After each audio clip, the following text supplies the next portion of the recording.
Di balik hamparan hutan liar yang tak terjamah manusia, berdiri sebuah kawasan di selatan Jawa yang menyimpan lebih banyak rahasia daripada pohon.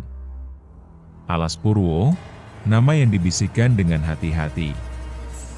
Mereka yang datang tak selalu kembali, dan mereka yang kembali, tak lagi sama. Orang-orang menyebutnya tanah tertua, tempat segala yang pertama kali diciptakan. Tempat para leluhur bersembunyi. Tempat waktu tak berjalan seperti biasa. Banyak yang datang untuk mencari, tapi tak semua kembali. Mereka yang kembali, membawa cerita yang tak bisa dicerna logika. Ada yang berkata mereka melihat kota tua berlapis kabut, suara gamelan di tengah hutan, atau sosok tanpa bayangan yang memanggil dari kegelapan. 20 tahun lalu, seorang arkeolog menghilang saat mencari peninggalan Majapahit yang konon tersembunyi di dalam hutan itu. Hanya sebuah peta usang dan buku catatan yang kembali, terbungkus dalam lumpur dan darah kering. Kini, keponakannya memegang petunjuk terakhir itu. Dan jejak menuju gerbang yang tak terlihat mulai terbuka kembali. Ardi menemukan catatan kuno milik pamannya, seorang arkeolog yang hilang di Alas Purwo 20 tahun lalu. Tertulis dengan tinta pudar, peta itu menunjukkan wilayah yang tidak tercantum di peta resmi. Sebuah wilayah bertanda lingkaran merah bertuliskan, gerbang tak terlihat. Tertarik oleh rasa penasaran dan ikatan darah, Ardi menyusun ekspedisi kecil. Tujuannya, menemukan apa yang dulu membuat pamannya menghilang. Ardi dan timnya, Rina, Budi, dan Pak Darno, memasuki kawasan Alas Purwo di tengah pagi berkabut. Hutan itu seolah menyambut mereka dengan keheningan yang pekat, hanya dipecah oleh desir angin dan suara binatang liar yang tak dikenal. Pepohonan tinggi seperti menutup langit. Ada perasaan aneh dalam dada mereka, seakan sesuatu mengamati dari balik semak. Kabut tidak juga menipis meski siang menjelang. GPS dan kompas mereka mulai tak akurat. Langkah mereka tak terasa berpindah jauh, seolah berjalan di tempat. Ardi mulai mengingat pesan terakhir dari pamannya. Jika kau merasa tidak bergerak, maka gerbang itu sudah mulai terbuka. Di sebuah petak tanah terbuka, mereka menemukan bekas perkemahan lama, tenda yang lapuk, peralatan berkarat, dan buku catatan berisi tulisan acak. Di halaman terakhir, tertulis nama paman Ardi. Di dekatnya, patung batu kecil dengan simbol aneh berdiri menghadap ke timur, seolah menandai arah tertentu. Malam hari, cahaya bulan menyorot ke patung tersebut, menciptakan bayangan aneh yang membentuk garis ke utara. Mereka mengikuti bayangan itu hingga ke sebuah bukit kecil. Di sana, rerumputan seperti membentuk jalur alami.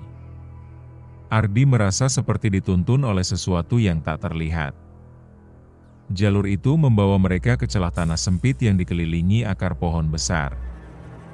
Saat mereka masuk, suara-suara lirih mulai terdengar, seperti bisikan yang berasal dari masa lalu. Rina pingsan. Pak Darno mengatakan mereka telah melewati batas yang tidak boleh ditembus. Rina terbangun tapi berbicara pelan, menyebut tempat-tempat yang tak pernah mereka lewati. Langit tampak berbeda. Waktu seperti melambat. Budi mencatat jam tangannya berhenti tepat pukul 13.13. Mereka menyadari, mereka tidak berada di dunia yang sama seperti sebelumnya. Langkah kaki terdengar di belakang mereka, tapi saat menoleh, tak ada siapapun. Hanya jejak kaki basah di tanah kering. Di kejauhan, terdengar suara gamelan halus. Ardi merasakan getaran aneh dari dalam tasnya, catatan pamannya mulai menghangat, seolah memberi petunjuk arah. Mereka menemukan sebuah genangan air yang tidak memantulkan bayangan mereka sendiri. Saat Ardi menyentuhnya, muncul kilasan sosok pamannya yang berteriak dalam diam. Genangan itu mendidih seketika, lalu kembali tenang. Mereka mundur perlahan, menyadari mereka diawasi dari sisi lain. Malam turun tiba-tiba. Api unggun menyala sendiri, padahal tak ada yang menyalakan.